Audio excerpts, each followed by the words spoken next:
Hey everybody, how you doing? This is Mr. Sizemore here, and I have the privilege of reading today Chapter 3 from Cleo Edison Oliver's book, Playground Millionaire. And Chapter 3 is entitled, Telling Fortune.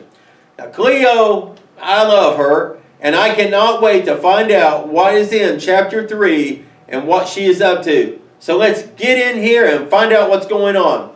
Here we go. Telling Fortune. Cleo lay on her bed fuming. Apple, apple, apple. A great made-up swear because it was both a food item and a company. She was so mad she could scream, but that would just get her even more time in her room. Solitary confinement. The worst punishment ever. Not only could she not leave her room for an hour, there would be no television for the rest of the day. She would miss Fortune. She pounded her mattress, stomped her feet, and kept her voice to a low growl. She thought about finding Mom and begging for another chance, but that definitely would get her more time. Once Mom announced a consequence, she never went back on it. Dad, Cleo could talk into a more reasonable position, but not Mom. She was as immovable as a corporate boss in a labor dispute. Fortune smiled down from the wall. Fortune always beaming, always believing, and always reminding her she could be the success she wanted to be. Fortune wouldn't have punished her by taking away a whole day of doing business. Now, she probably would agree that Josh needed to toughen up a little, and that Cleo was responsible enough to use a chef's knife. She stood on her bed and looked into Fortune's face, searching again for hints of herself. Brown eyes, long straight nose, rich brown skin. Now Cleo had brown eyes, but they weren't as round as Fortune's. Cleo had a long straight nose, but hers didn't flare out as wide at the bottom. And Cleo's skin was brown too, but not nearly as shimmery. Fortune glowed. The biggest likeness was in their smiles. They both had giant, sparkling smiles that could win people over in an instant, unless that person was Cleo's mom. Why didn't Mom believe in her like Fortune did? Well, like Fortune would if they ever actually met. She plopped back down on her bed and fell over, her head on her satin-covered pillow. If only she could talk to Fortune. She sat straight up. Of course, she could write Fortune a letter. A well-written letter would get her attention better than any email any day. And if anyone knew how to write a persuasive letter, Cleo did. She opened her desk drawer, pulled out a piece of personalized stationery she made that weekend. After officially changing her middle name, she looked at Fortune's office address in an issue of Fortune Women magazine, and then sat down to write. It took her 4 drafts and a lot of personalized stationery, but finally it said exactly what she wanted it to say. Perfect. Cleo.Chapter Edison Oliver, CEO. Cleo.Chapter Enterprises, Inc.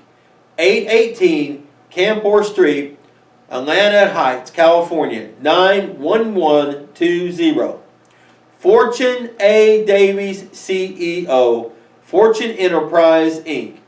150 Madison Avenue, New York, New York, 10016.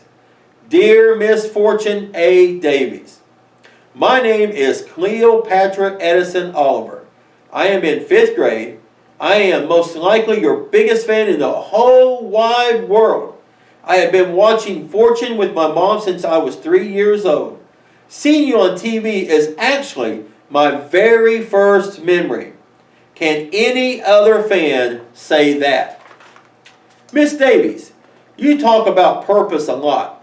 You say yours is delivering destinies and financing futures. I have a future in business. I know I do. First of all, there is my name. which I got from my birth mom. Is it true that you find the pharaohs of Egypt fascinating? Personally, I love my name because Cleopatra was a very powerful woman just like you. Not only am I named after a queen and a ruler, but my initials are CEO, and I am a Capricorn just like you. The Zodiac's top business achievers. So, Miss Davies, as you can clearly see, ruling companies is my destiny. I have a ton of ideas for what I will do with the money I make, starting with a special theme park for adopted kids and their families. If I had $1 for every time my parents said I'd rule the house, if they'd let me, I'd be rich already. But clearly, I am not in charge yet. Today, I got in trouble for something, and my mom took away my business for a whole day. Did you ever feel like your parents didn't understand you? What did you do? I am currently the president of CEO of my very own company, Cleo.Chapter Enterprises, Inc. I hope you don't mind that it sounds sort of like Fortune Enterprises, Inc. I have had many product lines over the year, but right now I am focused on avocados. I always give away 10% of what I make, just like you say in Fortune Principle number 10. This past spring, I learned all about what it means to be a CEO when I did a report on the most influential person in your life. I chose you, of course. I am a member of your Fortune Kids Club and have written to you many times through your website. Your replies have told me to keep watching because you might read my message on your show. And I have. Every day at 4 o'clock. You haven't read any of mine yet on TV. But that's okay. I am confident you will very soon. I know you are super busy running all your businesses, starting schools in other countries, and being on TV. But if you could write me back with the answer to just one very important question, it would make me so excited and happy. I would take your letter to school and show it to everyone. I would frame your letter and hang it on my wall forever.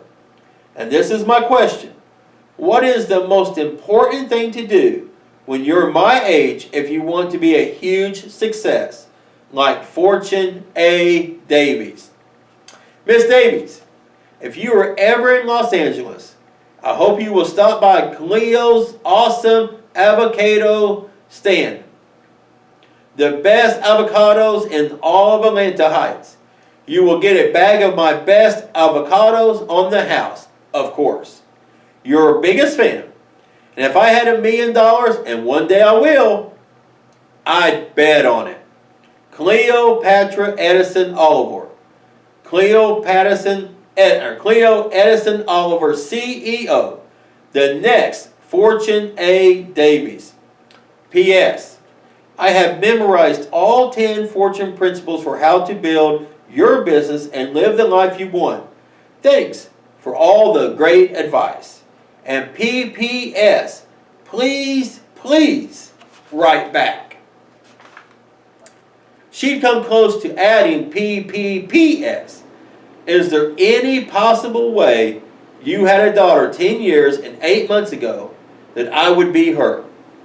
But no, she didn't want to sound desperate or pitiful. She was a very enterprising young lady. She was on her way to the top, and she was going to be a stunning success. And now, Fortune would know it too. Thud. The floor shook. One of her brothers yelled, thud. Josh and Julian were playing paratroopers off the top of the bunk. Cleo looked out her window. Mom and Dad were talking in the driveway. Dad grasped his large hands on the top of his head. Mom's mouth moved quickly. Her eyebrows pinched together, whether in anger or worry. Cleo couldn't say. Knowing her mom, probably both. Cleo pounded on the wall between her and her brother's room. Knock it off, Josh and Jay. You know you're not supposed to be doing that. They screamed and jumped again. Thud, thud. Cleo yanked open the window, ready to tell on her brothers. It's not enough, she heard Mom say. Our monthly payment is about to go up. They were talking about it again. Money. Mom hadn't worked for the past several years since they'd gotten the boys. And Dad said something, but his voice was too low to hear. They started walking towards the house. Cleo pulled back so they wouldn't see her. Mom's voice floated up from below. I'm not going to be too harsh, Charlie. She has to learn that she can't just take whatever she wants whenever she wants it. Do you want to raise a selfish kid? Cleo's chest squeezed. She felt hot all over and something else. She didn't know the word for it. Bad. She just felt bad. Full of badness. She was too selfish for them. She went to her closet and took down the small metal safe where she kept her money between trips to the bank. She turned the dial and pulled out 10 of the dollars she'd made before screwing up and losing her business for the day. She took out another piece of stationery and wrote, "So you can buy your Nerf gun. I'm really sorry," in her best handwriting. She stashed the money and note in her envelope, wrote Josh across the front, and quickly slipped it under her brother's door. A minute later, Josh pounded in and hugged her so hard he almost made her cry. Dumb kid.